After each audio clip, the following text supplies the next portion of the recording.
The UFC lightweight division is stacked right now, especially since Ilia Topuria vacated his belt to go up to lightweight, potentially to fight Islam Makhachev. Even though that's what everybody wants, it might not be the fight we get. Hopefully we do, but I guess the UFC is trying to push for him to maybe fight a contender, since it also just came out today that Arman Tsarukyan was offered to fight, or Ilia Topuria was offered Arman Tsarukyan for a number one contender fight, and he rejected it. So I'm going to be going through who I think should be matched up in the lightweight division, and really how part of it being what I think should happen and also how I think it should play out. So first, with Islam Makhachev, he needs to fight Ilia Topuria. It doesn't matter if he has one title defense. I usually like whenever guys will stay and defend it for a couple times, but this just feels different. And also, I mean, really, if he stayed at featherweight, then it would have been a rematch with Volk, which, I mean, he already knocked out. I guess you have Diego Lopez, but I mean, I guess the weight cut has been really hard on Topuria, so I think that's also part of it too. He feels like he's done everything he needs to do, and he can go up and become a double champ and not have to cut as much weight, which is kind of weird because the dude's only 5'7". I guess he's walking around at 190, which I don't know if that's true. Maybe he's like 185, I guess, at the max. But he needs to go against Islam because, especially now that all of these Dagestanis are starting to, well, not a lot of them, but some of them, like Umar just lost to Marab. But this kind of been a topic of discussion where American wrestling really isn't intimidating anymore. It used to be, but now, the Dagestanis and the Brazilians really are like guys that you fear in terms of like the ground game. Because you have Justin Gaethje, who's a D1 wrestler, Michael Chandler, D1 wrestler, and they're getting ragdolled by Charles Oliveira. So it's interesting now because when you have wrestling or sambo, that kind of background from other countries, now from Georgia, where it's like they have that Greco-Roman wrestling background, sambo, similar to like Dagestan and, these other places.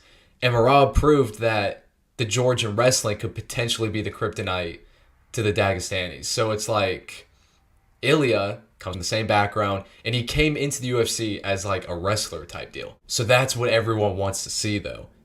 If Ilya, that style of wrestling could literally be what stops Islam Makhachev, or like that style of wrestling can kind of neutralize it. Maybe not be better, but kind of neutralize it.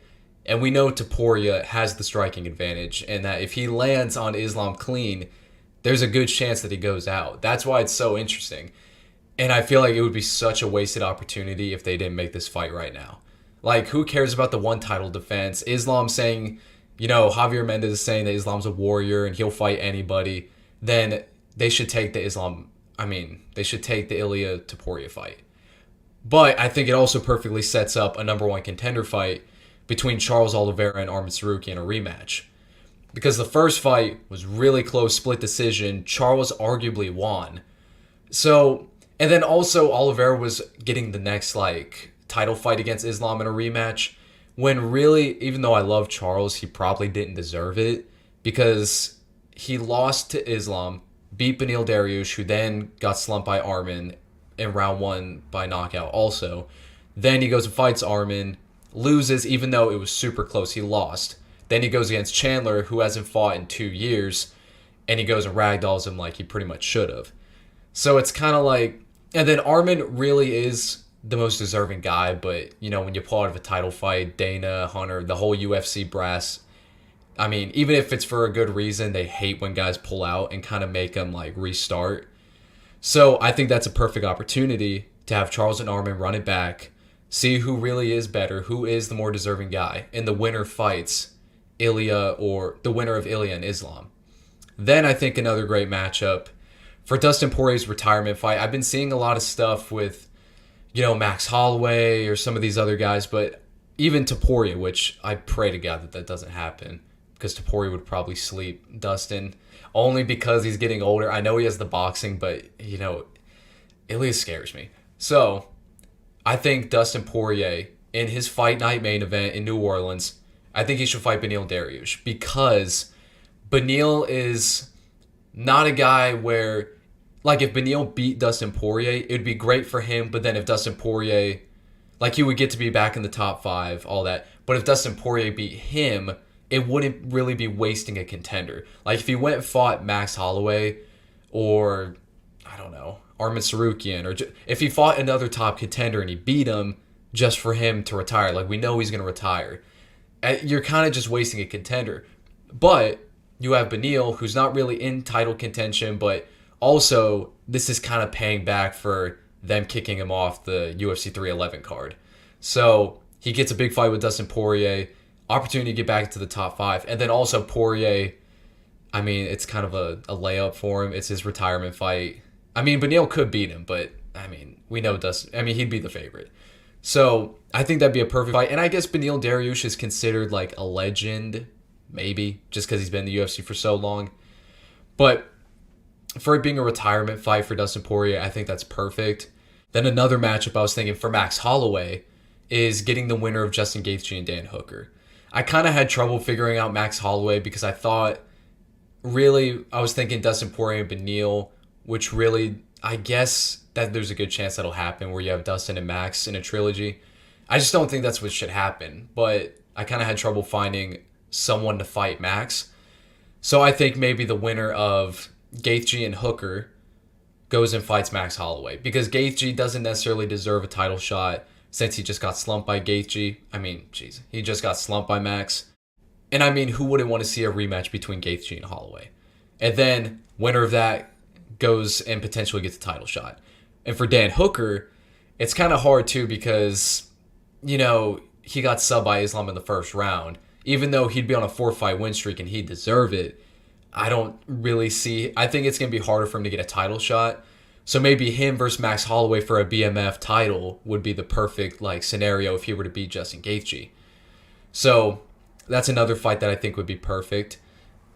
Then we already know that Michael Chandler is going to fight Paddy Pimblett in April, so that's kind of already set up.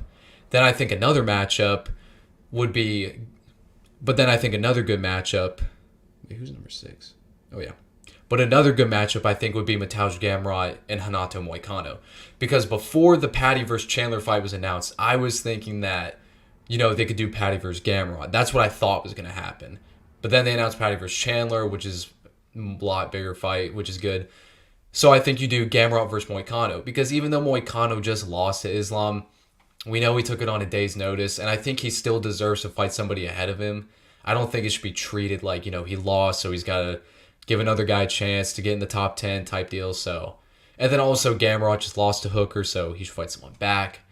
So I think Gamrot versus Moicano would be a great fight. And also the grappling exchanges I think would actually be pretty interesting. And I feel like they're pretty evenly matched. And then Moicano wins, he gets to number 8, maybe an opportunity to fight in the top 5 or somebody just outside the top 5.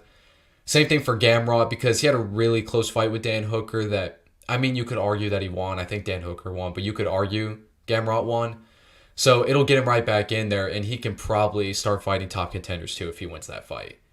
Then another fight. I know Rafael Fiziev has been having trouble finding an opponent. I think the perfect guy would be Grant Dawson, because Grant Dawson, he's been, I mean, ever since he lost to Bobby Green, which that's his only loss in the UFC, I mean, he's been constantly winning. Even though I don't think the UFC really likes him and he might be boring, he deserves to fight somebody up in the rankings, which I think Fiziev is the perfect guy. Just outside the top 10, he's the number 11 guy. And it'll be a great test for Fiziev to actually see kind of where he is in the lightweight division right now. And it gives Grant Dawson an opportunity to get near the top 10 and maybe get a big fight. But yeah, those are my matchups for the lightweight division. And then I'm looking, we still got, BSD's at number 15. I know he's fighting Joel Alvarez, which I think is going to be a great fight too. I think Alvarez definitely deserves.